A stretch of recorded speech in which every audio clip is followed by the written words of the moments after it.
నాటుకోడి green chicken soup ఒక్కసారి ఇలా ట్రై చేయండి, చాలా టేస్టీగా ఉంటుంది. పిల్లలు కూడా ఇష్టంగా తాగుతారు. లేట్ చేయకుండా ముందైతే ప్రాసెస్లోకి వెళ్ళిపోదాము. ముందుగా నేను ఇక్కడ 100 గ్రాముల వరకు అయితే చికెన్ తీసుకుంటున్నాను. చికెన్ లేత తీసుకోండి, దానివల్ల సూప్ టేస్ట్ చాలా బాగుంటుంది.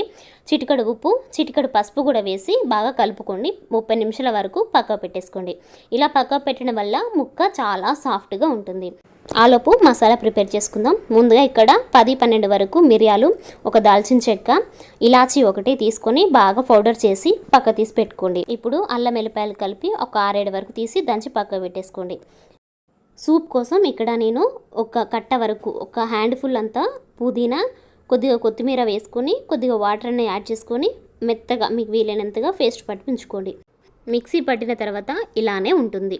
ఇప్పుడు బ్యాండీ పెట్టుకొని 1 టేబుల్ స్పూన్ వరకు అయితే ఆయిల్ వేసుకొని, ఆయిల్ హీట్ అయిన తర్వాత రౌండ్గా కట్ చేసుకున్నట్టు ఒక్కటే మిర్చిని వేసుకోండి. ఎక్కువ మిర్చి యాడ్ చేస్తే రుచి అనేది మారిపోతుంది.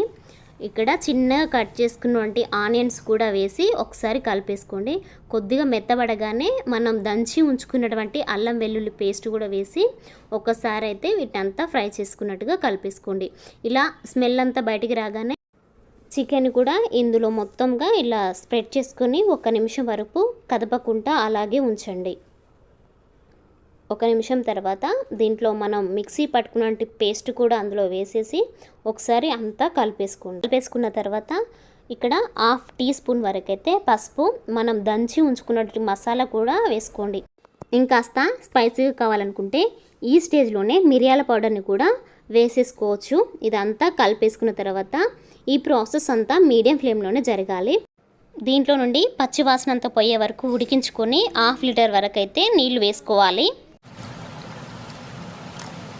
ఇప్పుడు టేస్ట్కి తగ్గట్టు సాల్ట్ కూడా వేసేసుకొని మొత్తం ఒకసారి కలిపేసుకున్న తర్వాత మంటని మీడియం ఫ్లేమ్లోనే ఉంచుకొని మూత పెట్టుకొని ఒక 15 నిమిషాల వరకు ఉడికించుకోండి. చూసారా, 15 నిమిషాల తర్వాత ఎంత బాగా సూప్ అంతా వచ్చేసిందో. అంతే, స్టవ్ ఆఫ్ చేసుకొని వేడిగా సర్వ్ చేసుకుంటే అద్దిరిపోతుంది. నచ్చిందా? మీరు ట్రై చేసి మీకు ఎలా వచ్చిందో నాతో షేర్ చేసుకోండి.